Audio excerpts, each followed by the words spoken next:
to address what Trent said, and it is also brought up here in the live chat by Ron. I couldn't agree more with Ron. Disappointed Sullivan didn't play when the game was 33-0 at the beginning of the fourth quarter. Don, I was wrong on something, and I'll readily admit it. I've been saying for weeks that I thought Iowa would play two quarterbacks. And Brendan coming in with a minute and a half to go, that does not quantify. That was not qualifying, all right? I was wrong on that. And you were wrong on that, Don. You said the same thing. We both thought that they would go with multiple guys. You hope they got Marco in there for a little while. And I guess the reason I bring this up is they played more guys than they typically do. Tell me another position that didn't see number 2 get extensive playing time.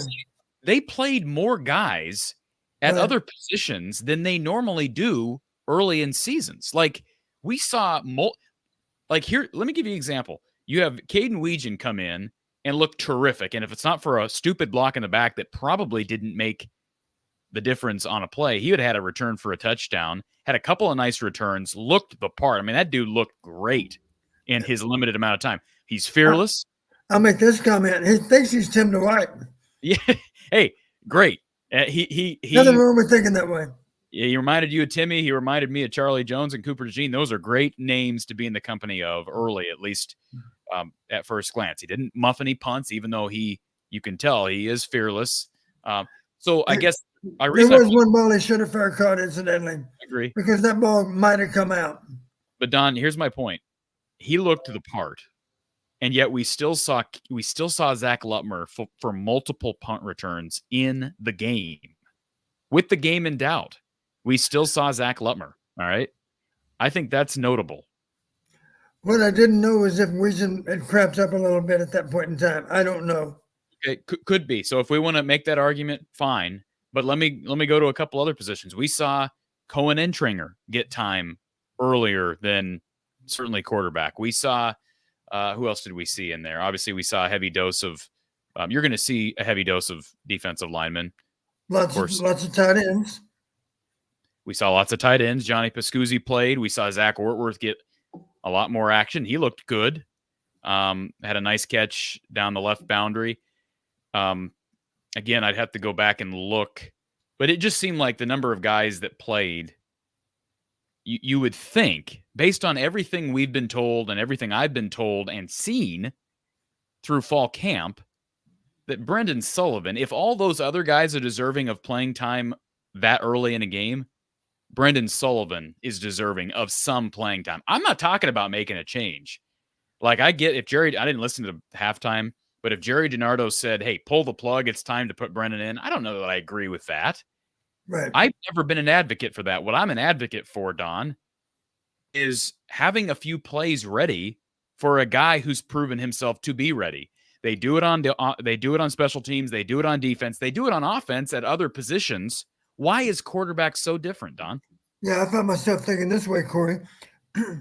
Second half did not go well for our team. Did not go that well for Kate either. But my rationale was, well, at least we got the rust off in the first half. Second half is going to be a lot better, and it was.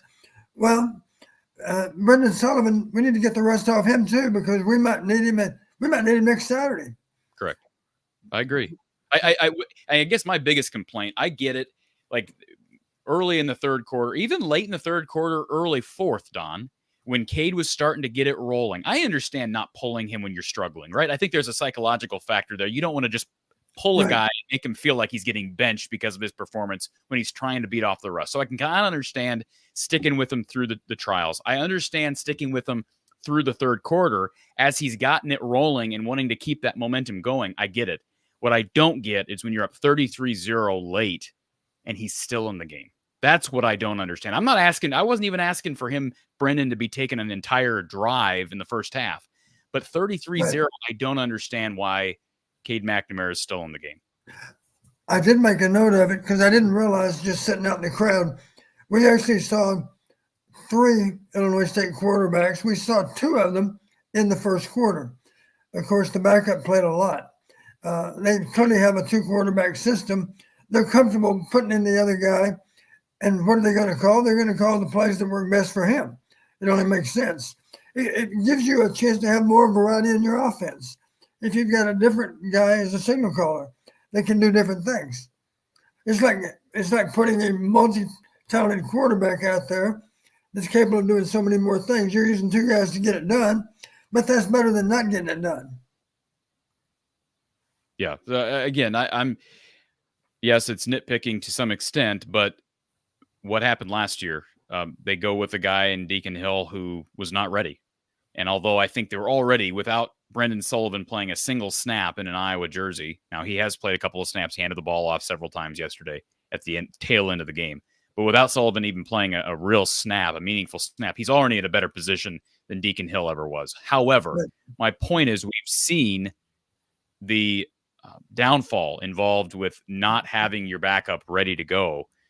And you and I have talked about how consequential games 1 and 3 are, because every other game is a game against a Power 4 opponent. You've got Troy and you've got Illinois State. And let's be honest, Don, Troy is a lot better on paper than Illinois State is.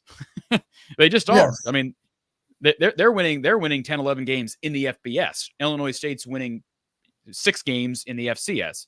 And a good Missouri Valley Conference in the FCS, but there is a difference there, Don. So it's going to be hard to get in a position where you're up 33-0 with the option of putting Brendan in against Troy. And if you haven't done it now, it may not happen. Well, Troy's one of those teams in recent years that is routinely playing better than their name. They're the kind of team that week in and week out, people would say, wow, I didn't see that coming. Troy actually pick your SEC team. Troy actually played a really good football team and played them tough.